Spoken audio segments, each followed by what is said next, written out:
Je suis Sunita Soroku et je suis la promotrice des Mamies de Fatou.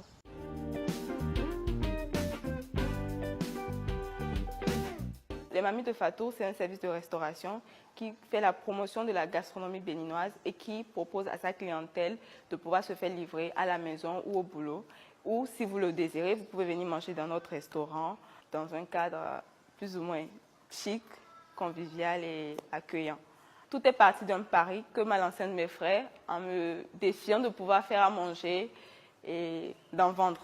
Parce qu'on avait remarqué qu'il y avait très peu de ces mets-là qu'on avait l'habitude de manger dans notre enfance. Parce que j'ai fait une bonne partie de mon enfance à Parakou et qu'on avait du mal à trouver à Cotonou ou à Calavi. Donc, pour relever ce défi-là, j'ai dit je vais le faire.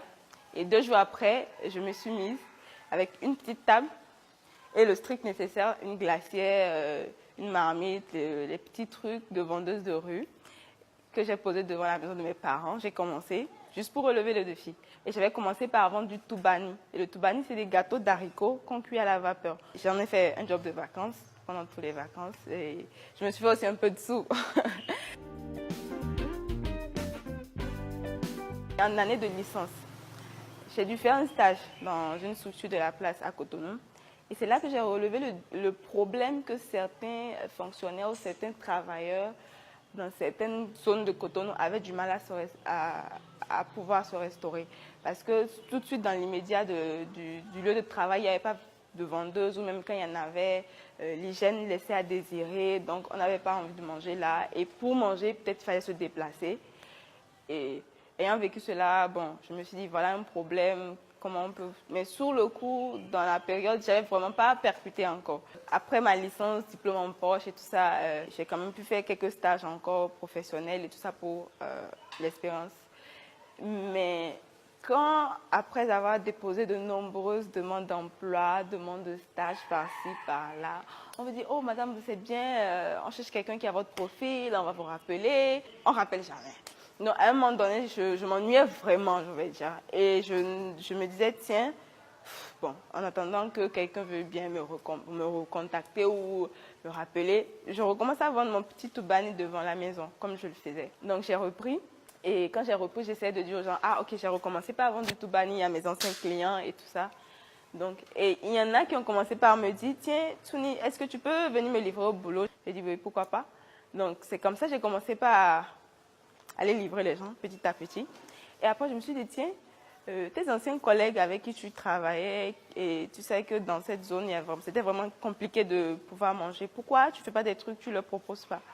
Donc, c'est comme ça que j'ai recommencé. J'ai dit, tiens, voilà, maintenant je fais à manger et voici le menu. Est-ce que vous avez envie de manger quelque chose? Vous m'appelez avant 10 heures, je le fais pour vous, je viens vous livrer. Mais ma spécialité, ce n'est que des plats locaux.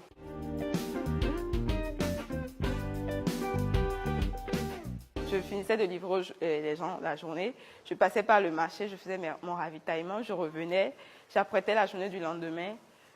J'allais livrer, j'avais de nouveaux clients, je repassais par le marché, je revenais, je préparais la journée du lendemain. Ben, jour après jour, petit à petit, c'est comme ça, je vais dire, j'ai commencé par avoir ma clientèle et j'ai commencé par faire des plats, chercher des emballages assez propres, présentables et faire des petites étiquettes avec un petit logo, mon numéro de téléphone que je collais sur chaque emballage.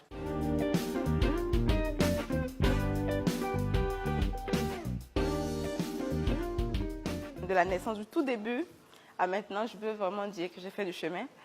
Quand on sait que j'ai commencé avec une table de 1 mètre carré et que maintenant on se retrouve dans un espace de 200 mètres carrés où on peut recevoir des gens pour des fêtes ou qui veulent juste venir se restaurer, je pourrais dire qu'il y a quand même eu un chemin.